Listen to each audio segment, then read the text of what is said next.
Hi, I'm Donovan Ackley, and I'll be your instructor for Building Bridges, Religions, and Spirituality in the LGBTQ Leadership Certificate Program at the School of Continuing Studies at University of Redlands.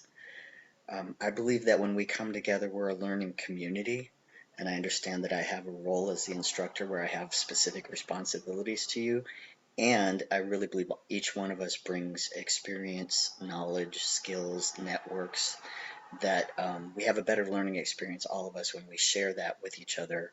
Um, Again, I have some specific responsibilities as the instructor, but I don't see myself as having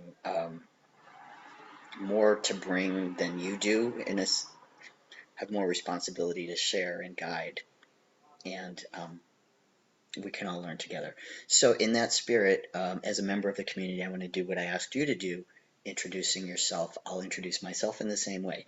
So I'm Donovan. My pronouns are he, him, or they, them, and I'm coming to you from San Diego, California. My emphasis area as a student was initially in French, English, a double major, and a minor in religion. Then I went on to get a master's degree in world religions and a PhD in philosophy of religion and theology. In my professional life, my emphasis uh, was to teach in religious studies. I was a college professor, full professor, and department chair for many years. And now my emphasis is really in the field of recovery in a lot of different ways. I'm an alcohol and drug counselor. I'm a trauma recovery yoga instructor. I'm a peer support specialist. And I really I work from the intersections of religious trauma, spiritual resilience, um, the way that people who are gender minorities or sexual orientation minorities are often disproportionately affected by religious trauma, and also have amazing spiritual resilience. For many of us, spirituality and even religions can be a resilience factor or a protective factor as we're recovering from various kinds of relational trauma. So anyway, that's where I work. That's my emphasis, and I already mentioned my undergrad degree. So the school that I came from, I'm not going to say specifics about it, but I'll say a liberal arts college in the Midwest. Um, and my graduate school, my PhD, is from Claremont Graduate University. My current job and position, I'm at San Diego State University Research Foundation, and I'm a research specialist and program coordinator or project coordinator there. Interesting and unique information about myself. I already mentioned I'm a yoga instructor, but I think one of the most interesting things for me in the last 10 years is that since I came out and have not been working full time as a college professor anymore, um, some of the things I've got to learn to do to support myself. I'm a state licensed security guard.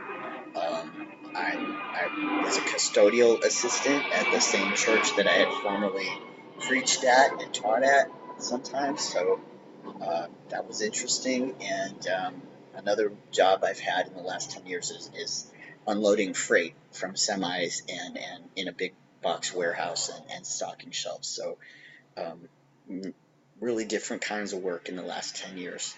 Um, and sharing a little bit about my relationship with religion and spirituality, I really feel fortunate that my parents were not, I wasn't raised in any particular religion. They explored a lot of different things for a variety of different reasons. So I settled in on one particular path. I did become a Christian and did a pacifist, a Christian pacifist. So I was in a Quaker-led church, and then um, I became a Mennonite minister myself, and then a Church of the Brethren minister. So I did all that and then I went into religion as my career path. I would just want to say briefly that uh, I joined the church during the first wave of the AIDS crisis in the early 80s. And my thought in going to my career path was that I was going to help this church that I had just joined recover from its homophobia, because I hadn't joined I had joined what I thought was a peace church and an unconditional loving place of caring for those who are sick and those who are poor and people like I had grown up in those communities myself. Um, so yeah, I didn't get where the homophobia was coming from, and I naively thought as an 18-year-old that if I went into this career path, I could help people understand that this wasn't part of their religious tradition and reform the church. So I kind of got sidetracked into that for 30 years. And then I kind of figured out that, at least for me, that became a dead end. So I'm back to an interfaith practice and gratefully meditating and communing with a variety of different people who, as long as they are okay with me being with them on those terms, I'm happy to be with them. So I have a diverse friend group, a diverse mentor group of mentors, I would say, and I'm glad to share that with you. So I will stop there, and I look forward to learning from and with you. Thank you. I'm going to turn this off.